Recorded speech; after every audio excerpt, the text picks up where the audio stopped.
구약에는 번제, 소제, 화목제, 그리고 속죄제, 속건제 등 대표적인 제사가 있습니다.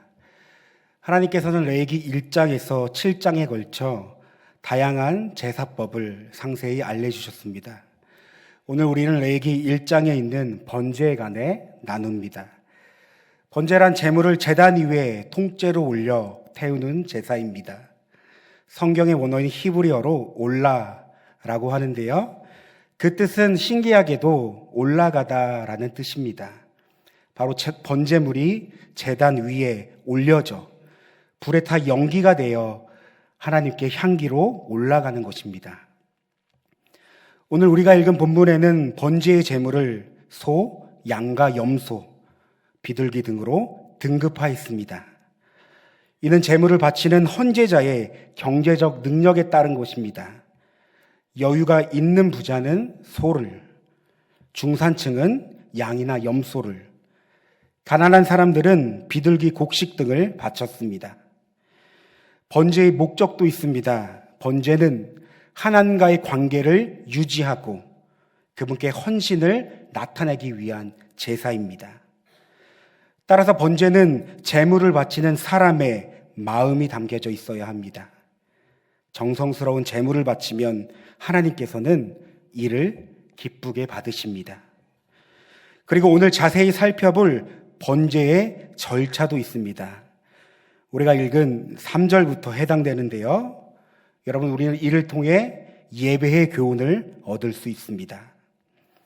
번제의 주체는 제사장과 제물을 드리는 헌제자에 있습니다. 성경에는 이 헌제자를 그라고 말하고 있죠. 번제는 제사장과 헌제자가 교대로 수행하며 제사를 지냅니다.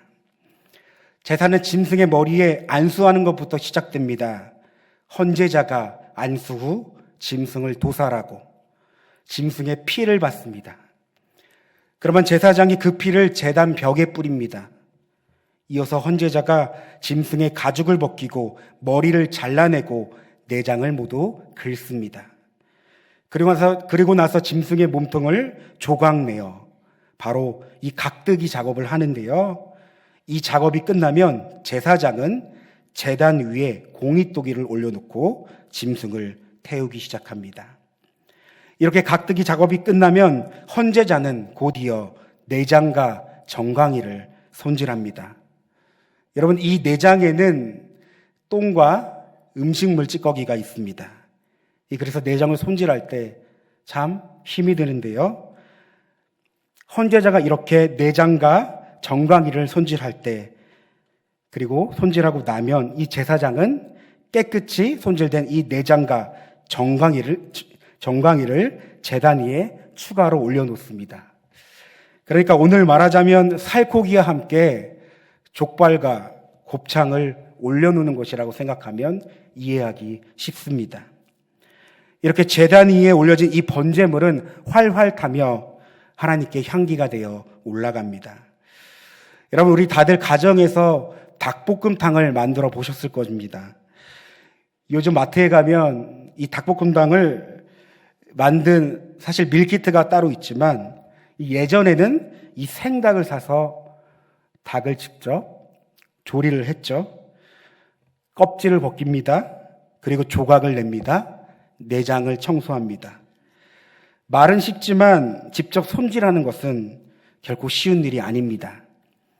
저는 지금 닭을 예로 들었지만 이렇게 번제를 드린다는 것은 이와 비교할 수 없는 헌신이 필요하다는 것입니다. 우리는 번제의 절차를 알아봤는데요. 이런 번제의 절차를 통해 알 수 있는 사실이 있습니다. 바로 제사장과 헌제자가 교대로 임무를 수행한다는 것입니다. 그리고 각자의 목이 있다는 것입니다. 그리고 이때 기억할 것이 있습니다. 바로 헌제자가 굳은 일을 감당해야 한다는 사실입니다. 제물을 준비하는 것도, 제물을 도살하는 것도, 짐승의 가죽을 벗기고 각을 뜨는 것도, 내장과 정강이를 깨끗이 손질하는 것도 모두 헌제자의 몫입니다. 따라서 제사를 드리는 헌제자의 마음과 태도가 얼마나 중요한지 알 수 있습니다. 그리고 이런 헌제자의 마음과 태도를 통해 하나님은 제사를 기쁘게 받으십니다. 그렇다면 이제 적용을 해보겠습니다. 여러분, 헌제자를 오늘의 예배자로 바꿔 생각해 보면 어떨까요? 안타깝게도 오늘날 예배의 절차에 있어 예배자는 너무나 수동적입니다. 이미 모든 것이 준비된 상태에서 앉은 채 순서에 맞춰 예배를 드리기 때문입니다. 즉, 소극적인 참여다에 불과하다는 것입니다. 따라서 예배는 교역자나 봉사자가 잘 준비해야 된다는 것입니다. 예배의 성패는 그들에게 있지 예배자 자신에게 책임이 있다고 생각하지 않습니다. 예배의 은혜를 받지 못한다면 사역자 탓이지 예배자는 잘못이 없다고 생각합니다. 그래서 쉽게 예배를 평가하고 점수를 매기기까지 합니다. 여러분의 경우는 어떠합니까? 오늘 우리는 어떤 예배자로 이 자리에 나오셨습니까? 오늘 우리는 청년 주일로 예배를 지킵니다. 오늘 우리는 하나님께 예배합니다. 여러분, 우리 청년들이 이렇게 마음을 쏟고 시간을 들이고 예배를 계획하고 하나님께 기도하며 은혜를 구하며 예배를 준비했습니다. 나아가 선교 사업을 위해 각자 최선을 다했습니다. 또한 여러 수구의 손길이 청년 주일에 함께 했습니다. 그렇다면 청년 여러분께 질문 하나 드리고 싶습니다. 여러분, 오늘 우리가 이렇게 마음을 쏟고 삶을 드리며 예배를 드리고 있는데 여러분, 이 시간이 어떻습니까? 오늘 우리는 이 시간을 위해 각자 많은 대가 지불을 하여 예배를 드리고 있는데 여러분 마음이 어떻습니까? 또한 예배를 받으시는 하나님은 우리의 모습을 통해 어떤 마음이 드실까요? 오늘 레위기의 규정에 있어 이 번제는요, 헌제자가 정성스럽게 제물을 준비하고 온갖 굳은 일을 도맡아 합니다. 그러니까 엄밀히 따지면 제사장보다 헌제자가 더 중요한 것을 알려줍니다. 여러분, 예배자는 예배를 구경하고 관람하는 관람꾼이 아닙니다. 예배를 평가하는 심사자가 아닙니다. 무관심한 관중도 아닙니다. 예배자는 적극적인 참여자입니다. 무엇보다 하나님께 마음을 드리고 하나님의 은혜를 구하는 자입니다. 하나님, 오늘 이 예배 가운데 우리와 함께하여 주셨어. 하나님, 한 주에 그 분주했던 삶을 내려놓고 이 시간 주님께 집중할 수 있는 은혜를 더하여 주시옵소서. 하나님, 우리 가운데 강박한 마음이 있습니까? 죄로 상한 우리들의 심령이 있습니까? 하나님, 나에게 은혜를 주셔서 이 시간 주님만을 바라볼 수 있는 은혜를 허락하여 주시옵소서. 여러분, 예배자는 하나님께 은혜를 구하며 하나님께 은혜를 요청해야 됩니다. 예배자는 자기 자신을 제물로 바치는 시간임을 여러분 잊지 말아야 합니다. 이것이 오늘 우리가 읽은 이 본문 레위기 말씀을 통해 알 수 있는 헌신입니다. 그러므로 형제들아, 내가 하나님의 모든 자비하심으로 너희를 권하노니 너희 몸을 하나님이 기뻐하시는 거룩한 산 제물로 드리라. 이것이 너희가 드릴 영적 예배니라. 여러분, 우리의 인격과 삶이 하나님이 받으시는 거룩한 산 제물임을 잊지 말아야 합니다. 여러분, 이것이 온전한 번제의 의미입니다. 나를 하나님께 드리는 것. 우리가 이렇게 하나님께 온전한 예배를 드릴 때 하나님께서는 이를 통해 우리 가운데 은혜를 주시며 역사하십니다. 우리의 삶을 다시금 정렬시켜 주십니다. 죄로 상한 우리의 심령이 있다면 이 시간 치유하여 주십니다. 상처와 아픔으로 얼룩진 우리를 고쳐주십니다. 하나님의 나라와 비전을 품게 하십니다. 이 모든 것이 바로 온전한 번제, 온전한 예배로부터 출발한다는 것입니다. 오늘 우리의 예배를 받으시는 하나님께서는 그의 아들 예수 그리스도를 희생하였습니다. 여러분, 오늘 이 자리는요, 십자가의 피값, 주님의 생명을 대가 지불하기까지 오늘 이 자리를 하나님께서 만드셨습니다. 여러분, 오늘 우리가 드리는 이 예배는 주님의 생명으로 우리에게 반응했다는 사실을 결코 잊지 말아야 합니다. 그분의 거룩한 희생 제물이 되어 오늘 이 예배를 가장 가치 있고 존귀하게 만드셨습니다. 여러분, 사람은요, 무엇을 가치에 두냐에 따라 그 마음을 쏟고 그 삶을 희생하며 대가 지불하기까지 합니다. 오늘날 우리는 무엇을 가치에 두고 살아갑니까? 나아가 오늘 이 예배를 위해 우리는 얼마만큼의 가치가 있는 예배를 드리고 있습니까?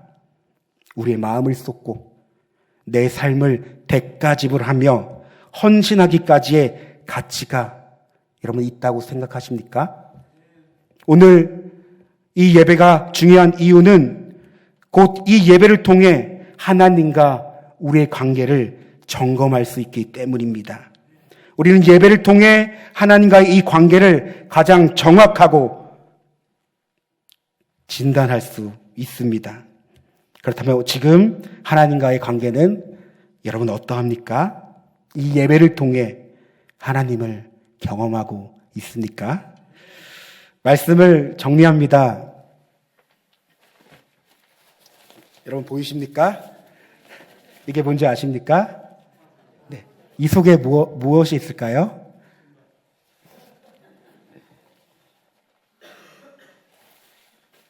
이렇게 두 신이 있습니다. 바로 새신과 헌신입니다. 여러분, 이 둘 중에 무엇을 좋아하시나요? 당연히 새신이겠죠. 여러분, 새신과 헌신의 장단점이 있습니다. 새신은 참 깨끗합니다. 이거 제가 한 번도 안 신었습니다. 아까워서. 예. 그리고 또한 이 새신을 신고 다니기가 참 조심스럽습니다. 행여 가다가 흙탕물을 밟을까봐, 더러운 곳을 밟으면 얼마나 더러워질까 이 걱정을 합니다. 그런데 여러분, 여기 헌신을 보십시오. 헌신을 보니 어떠합니까? 헌신은 깨끗하지 않습니다. 더럽습니다. 스멜, 냄새도 납니다. 그런데 이 헌신을 신고서는 여러 곳을 다닐 수 있습니다. 흙탕물, 오염된 물, 더러운 곳. 이 신을 신고서는 어디든지 구석구석 갈 수 있습니다. 자기를 희생하기까지 이 발걸음은 멈추지 않습니다. 어쩌면 우리가 하나님께 예배를 드리는 것이 여러분 이런 헌신과 같지 않을까요? 예배를 위해 마음을 쏟고 물질을 쏟고 시간을 드리고 우리의 삶과 인격을 모두 드리며 자기를 희생하기까지 여러분 진짜 예배자는 이 헌신을 멈추지 않습니다. 저는 다음 주 여러분 모두가 이 헌신을 신고 하나님께 예배드리길 소망합니다. 여러분의 신발을 주의하여 볼 것입니다. 우리 다 함께 기도하겠습니다. 사랑과 은혜가 충만하신 하나님, 오늘 레위기 말씀을 통해 온전한 번제의 의미를 되새겨 봅니다. 나아가 예배자인 우리를 다시금 점검해 봅니다. 하나님, 우리가 예배를 어떻게 드리는지, 또한 예배의 주인 되신 하나님께 어떻게 우리의 마음을 쏟는지, 하나님 이 시간 우리의 이 믿음의 분량대로 말씀을 깨닫게 하시며 적용하게 하시며 살아낼 수 있는 은혜를 허락하여 주시옵소서. 예수님 이름으로 기도드립니다. 아멘.